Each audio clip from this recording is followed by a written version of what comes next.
کہ سنت نماز پڑھ لو تو ثواب ہے اور نہ پڑھو تو گناہ نہیں، تو رفع الیدین بھی تو ایک سنت ہے. اس کے اوپر میں تفصیلی ویڈیو ایک ریکارڈ کروا چکا ہوں. سنت چھوڑنے والے پر لعنت، یہ ویڈیو آپ دیکھیں. رفع الیدین جو سنت ہے نا، یہاں سنت سے مراد طریقہ ہے.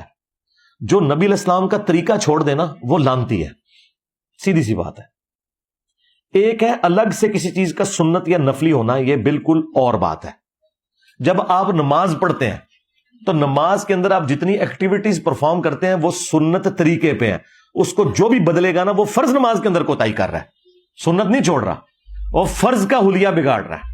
پھر رفع الیدین سے ہی چڑ کیوں ہے؟ پھر پہلا بھی نہ کرو، ڈائریکٹ جا کے اللہ اکبر یوں کرو، وہاں تو کوئی نہیں کرتا. ہاں میں نے اس پہ کہا تھا کہ ٹھیک ہے اگر رفع الیدین چھوڑنا ہے پہلا بھی چھوڑ دو تو ہم آپ کے ساتھ ہیں، تاکہ ہمیں یہ کم از کم یقین آ جائے کہ آپ کو غلط فہمی ہوئی ہے.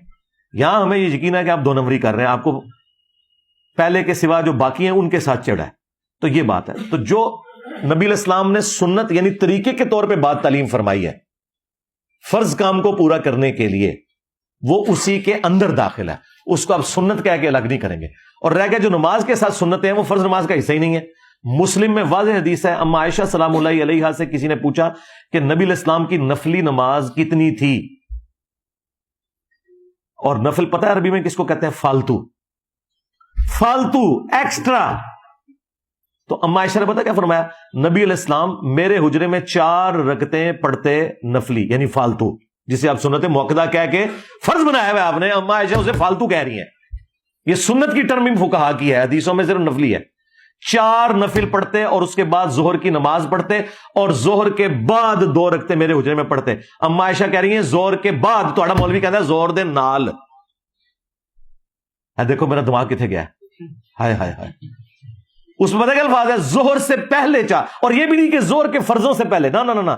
اما عائشہ نے کہا کہ ظہر کی نماز سے پہلے 4 رکعتیں حضور پڑھتے اور 2 رکعتیں ظہر کی نماز کے بعد. یعنی اما عائشہ ظہر کو 4 رکعت ہی مانتی ہیں. یہ تھوڑے مولویوں نے 12 رکعتیں بنائی ہیں جی، اور باقی ساری نفلی ہیں. پھر اما عائشہ کہتی ہیں کہ نبی علیہ السلام مغرب کی نماز کے بعد 2 رکعتیں پڑھتے، عشاء کے بعد 2 پڑھتے اور فجر سے پہلے 2 پڑھتے. فجر کے فرضوں سے پہلے نہیں، فجر کی نماز سے پہلے. تو اما عائشہ نماز کس کو کہہ رہی ہیں؟ اور یہ مسلم شریف ہے، مولانا شریف نہیں ہے. ہاں. اور ایک اور حدیث ہے مسلم شریف میں کہ جو فرض کے علاوہ 12 رکعتیں پڑھ لے گا اللہ اسے جنت میں محل دے گا. اور پھر وہ امہات المومنین ام سلمہ ام حبیبہ سلام اللہ علیہا علیہم السلام، وہ کہتی ہیں 4 زور سے پہلے، 2 زور کے بعد، 2 مغرب کے بعد، 2 عشاء کے بعد اور 2 فجر سے پہلے. تو بالکل مقدمہ کلیئر ہے. اسی لیے میری ویڈیو ریکارڈ ہوئی تھی کہ آپ فرض پڑھ لینا ہی کافی ہے، تو اس میں یہ چیز بھی ایڈ ہوگی اس حدیث کے تحت جو بخاری مسلم میں کہ ایک پینڈو شخص آ کے کہہ رہا ہے یا رسول اللہ میں کامیاب ہونا چاہتا ہوں، مجھے بتائیں میں نے کیا کرنا ہے. تو آپ نے فرمایا عقیدہ توحید اور عقیدہ رسالت کے بعد تم نے فرض نماز پڑھنی ہے، فرض زکوٰۃ دینی ہے اور فرض روزے رکھنے ہیں. حج ابھی تک فرض نہیں ہوا تھا اس وقت. اور دوسری روایت بخاری مسلم میں آتی ہے، آپ نے فرمایا کہ فرض نماز قائم کر، ہاں اگر نفلی نماز بھی پڑھنا چاہے تو تیری مرضی. فرض روزے رکھ، ہاں نفلی روزے رکھنا چاہے تو تیری مرضی.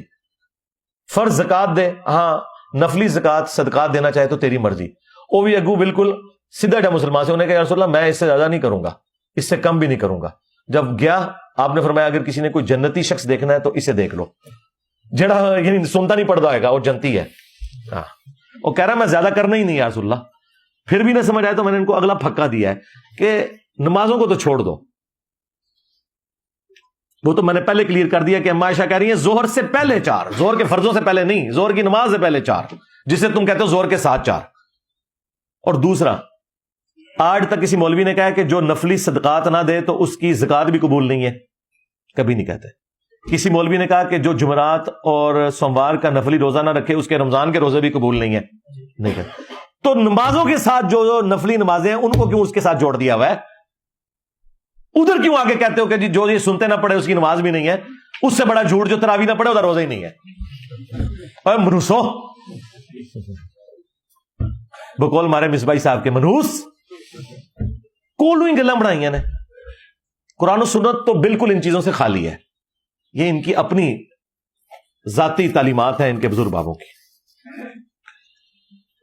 ایک ویڈیو میں آپ کہہ رہے ہیں کہ